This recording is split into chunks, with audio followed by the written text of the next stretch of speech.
Hello, and welcome to this week's Culture Conversations.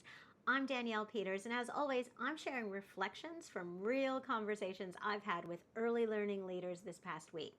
What I'm noticing, what I'm learning, and what it might mean for you and your team. And this week felt significant because what I saw wasn't centers scrambling. I saw leaders stepping up. And this week, something became very clear to me. There's a big difference between a center that is busy and a center that is growing. On the surface, they can look the same. Both of them are busy giving tours and focusing on enrollments. Both are stretched. Both may have staffing issues or challenges at any time. Both are juggling compliance, families, rosters, enrollments, but underneath, completely different. The foundation is there. So earlier this week, I reconnected with a client that joined our HTC journey last year. They had really good intentions and they wanted to build something strong and they were excited. But there was some friction within the leadership team and there was some division that wasn't fully addressed. But when I jumped on this call, I could see the shift immediately. So when we reconnected, they had informed me that the two leaders that had been creating the friction had left. And the director said to me, there's just a lot more calmness now. And you could see it in her face. She looked lighter and she was smiling from here to here. And she said she was actually really enjoying coming to work again. And now here's the interesting part. Nothing had really changed about, their enrollments, nothing changed with their compliance, nothing changed with their ratios. What changed was what they were willing to tolerate. Busy centers tolerate tension because they don't want disruption. Growing centers understand that leaving misalignment unaddressed is the real disruption. Instead of rushing into creating something new, we took this moment to reset properly. And they're stepping into our early learning specific HTC journey with structure, 5-minute weekly lessons, monthly leadership milestones, commitment across the team, not reactive, very intentional. And now we also onboarded another client, 11 center national group.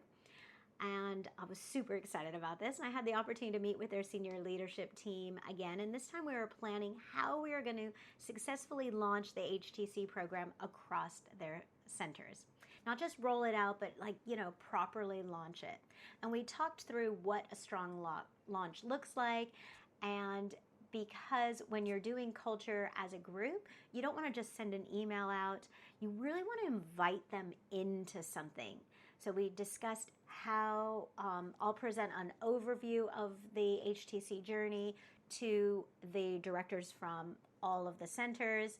And then we're going to invite the leaders to become culture champions and give them an opportunity for that professional development as a leader for themselves and also to help with creating that culture across the group. So it'll be the center directors, assistant directors, educational leaders, the senior leadership team, a proper crew.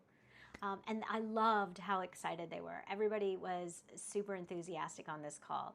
The thing about this organization is they already have all the structure in place, and now they are intentionally building a culture that will support their growth.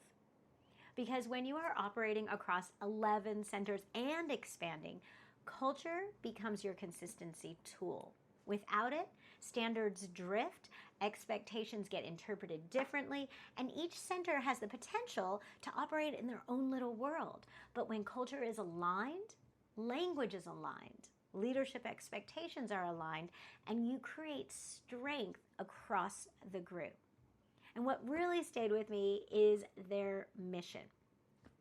They don't want to be just another early learning center. They want a point of difference. They want to be an extension of family, and they want to support families in their community in a much deeper way. They want to be a trusted resource, not just a service provider. And the owner shared all the details of this vision with me when we originally talked. And we are keeping this as our North Star as we build this culture consistently across the group. So every decision, every expectation, every culture champion conversation comes back to that vision. And that's how you build something that really stands out. Not because it's loud but because it's aligned. And I am seriously excited to see this come to life consistently across their 11 centers. The next conversation I had was with a Lismore center who started our HTC journey in January. And this one deserves some proper space because they really impressed me when they showed up for this call.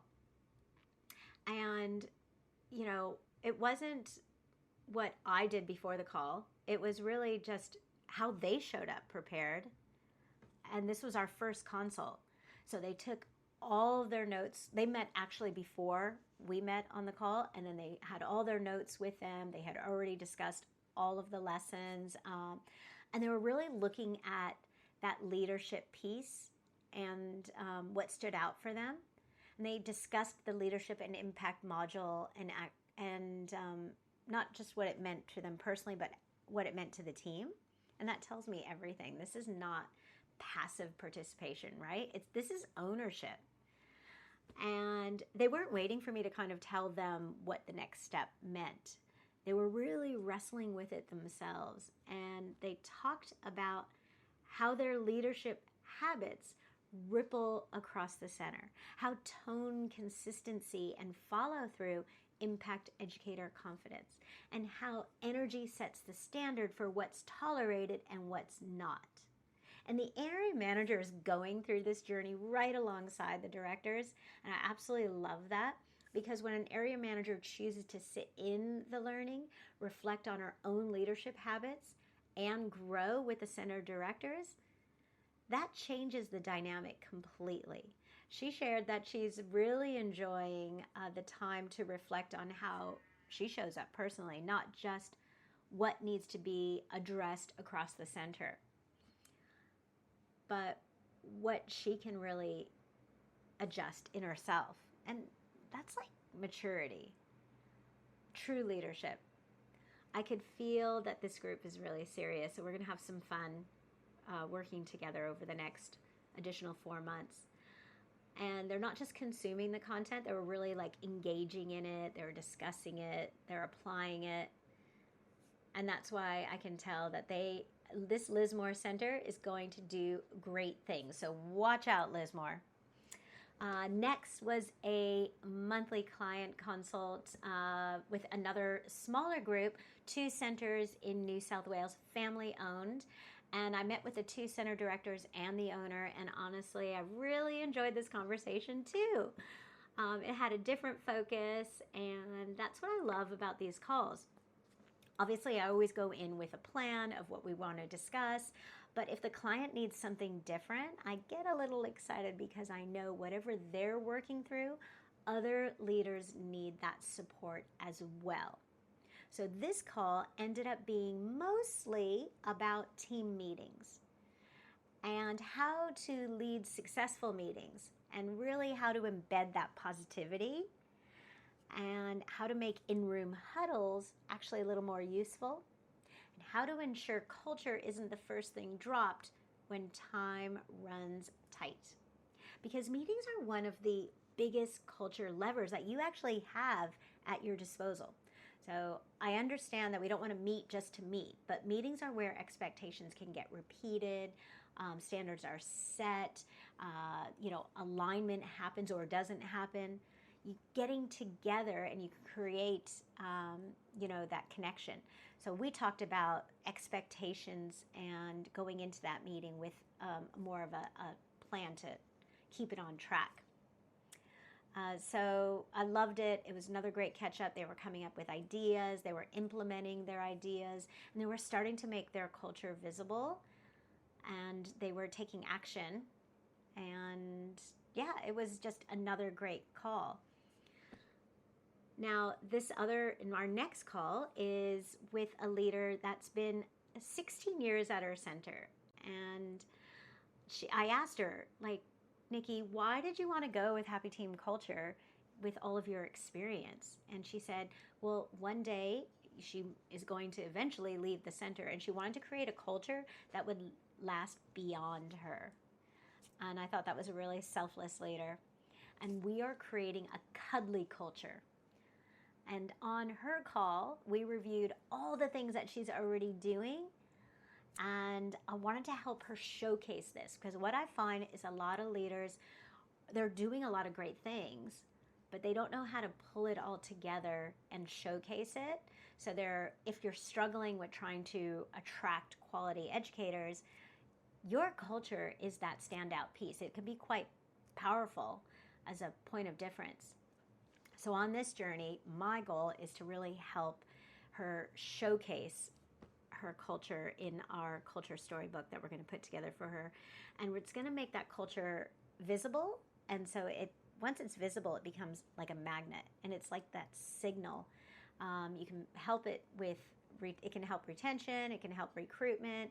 It helps the community understand what they're joining. It's just a game changer. So when I step back and I look at this week, here's what I see. I see directors resetting what they're willing to tolerate.